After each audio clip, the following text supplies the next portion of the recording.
Šajā nedēļas nogalē Ventspils novads aicina iepazīt savas garšas, cilvēkus un stāstus. Lauku sētas uz 2 dienām pārtaps par mājas kafejnīcām, kur galdā tiks celti pašu saimnieku gatavoti ēdieni, bet līdzās maltītei būs iespēja iepazīt arī lauku dzīvi un tradīcijas. Viena no šādām vietām būs Popes Pilskalna tuvumā – ģimenes pietura Āboliņos. Tās saimnieki uz 2 dienām savu sētu pārvērtīs par mazu un nomulīgu pieturu, kur līdzās mājās gatavotiem gardumiem viesus gaidīs arī dažādi piedzīvojumi.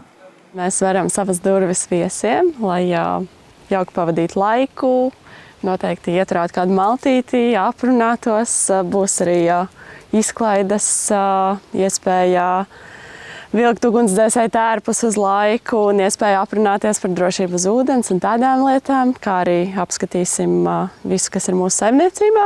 Cēlīši, vistiņas, sunīši, zirdziņi, varēsim samīļot, parunāties. Katrai mājas kafejnīcai ir savs piedāvājums un stāsts. Arī Āboliņos, kur ģimenes iecienītākie ēdieni galdā tiek celti ne pirmo reizi.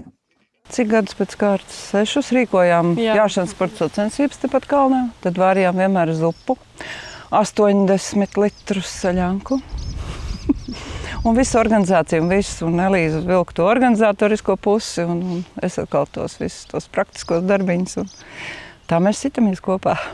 Vieta ir vienkārši debešķīga, jo blakus ir Popes Pilskalns un enerģētiski tas ir ļoti uzlādējoši. Ļoti. Vispār mēs gribējām jau 3 gadus atpakaļ mēģināt, bet tad kaut kas nesanāca, un šogad mēs domājam, kāpēc ne?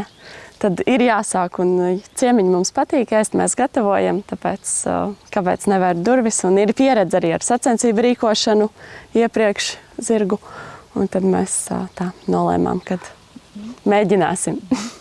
Te padomāts par visu ģimeni. Bērnus gaidīs šūpoles, slīdkalniņš un batuts, bet lielākus un mazākus dzīvnieku draugus – zirgi un vistiņas.